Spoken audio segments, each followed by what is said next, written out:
Okay, so today is one of my retainer days. So basically what I'm doing right now is I'm just waiting to have my morning meeting with my client, and then I'm gonna get started on my day. So hope you guys enjoy whatever videos come of this. Having a retainer client is probably like one of the best things that you can possibly have being a freelancer. I know for me, like especially with like my two freelance projects, clients, they basically pay for my bills and everything. So I don't have to worry too much each month about, when, the next, project's going to come in. And it just like really helps out. But I'm really excited. The meeting went really well. I'm about ready to get started on a bunch of stuff for them. So I'll check in a little while. Okay, so I just finished up working on some of the stuff for my retainer client. Now I'm about to take a quick break and go pick up some movie tickets. All right, just picked up the tickets to the movies tonight. Super excited to go see the new Power Rangers movie.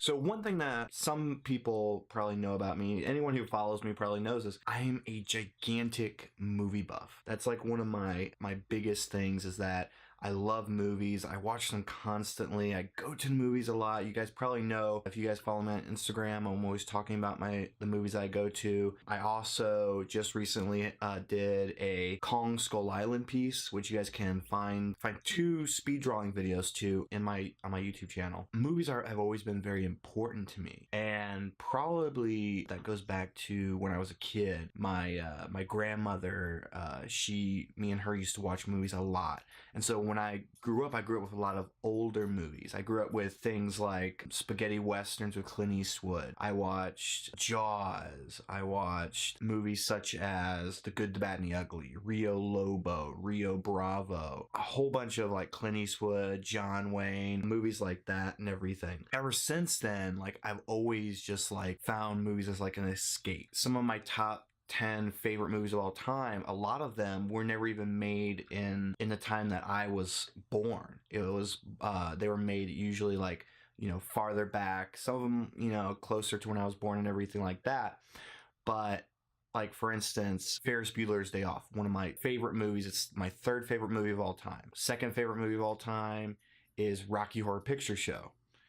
I mean, it's got my name in it, so of course I'm gonna be a huge fan of it. And then another movie that is like my number one favorite of all time, it's actually, I'm working on an illustration right now for that movie, is Jaws. Jaws is by far my favorite movie of all time. The thing for me is, movies do not have to be amazing. They don't have to be spectacular. They don't have to have the best, film quality, the best effects. That doesn't mean anything to me. What makes a movie important to me is the memories associated with it. So for instance, Jaws, that movie, I remember the first time I ever saw it, I was probably like maybe 5 or 6 years old.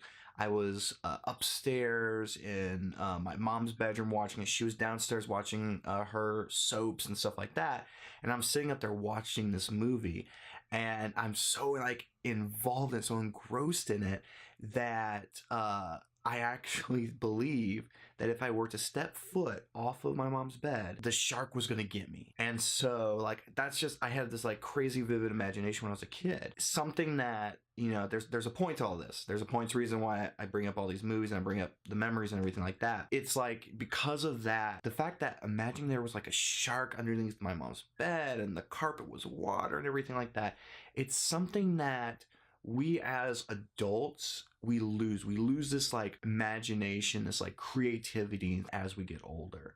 And so for me, that memory of that first time I saw Jaws, that's something big to me. memories of me pretending to be a soldier in Vietnam, watching Forrest Gump with a rubber band gun that my uncle had made for me. Those types of memories and those types of like imaginative moments in my life, that's what I remember most. And that's why some of these movies, you know, end up in my top 10. The one thing that I've tried to hold on to over the years and everything, I'm 26 years old. I still try and keep my imagination like vivid. And I do that through movies. I think that one of the best ways to stay creative and stay inspired and keep like the creative coffers going is to keep your imagination alive. I know I went from being talking about being a huge movie buff to favorite movies to inspiration, creativity, and imagination. But that's all, you know, it's all like relevant to me. I hope you guys get what I'm saying here. I'm going to be bringing up movies and inspiration and creativity and imagination and all that stuff over and over again on this vlog. But the thing that I found is that in being a creative person, I have a much, much deeper imagination. I still believe I kind of like have the same imagination I had when I was a kid. Yeah, it's dulled over the years, but that's because I'm an adult now. I'm still a kid at heart. I still love to go to Disneyland. I still love watching cartoons. Me and my fiance, we watch, you know, a whole bunch of cartoons together. In fact, just like a few weeks ago, we watched the original Avatar: The Last Airbender series from start to finish, and then we watched Avatar: Korra from start to finish. That just shows us, you know, I'm 26, she's 22. We love watching cartoons. In the end, having a very strong imagination is, I feel like, paramount to being creative. Especially in being like an illustrator, you have to be able to imagine how to like bring things to life, how to bring these characters to life, these like stories to life. And so imagination plays a huge role in that. If you look at some illustrators or designers and stuff like that, if they don't have an imagination, you know, then they're not going to be very creative, and they're not going to be able to create really beautiful, intricate creations that help tell stories. So, but that's just my little 2 cents. Hope you guys don't mind the long rant. Okay, so just went and saw the brand new Power Ranger movie. It was amazing. Definitely go check it out.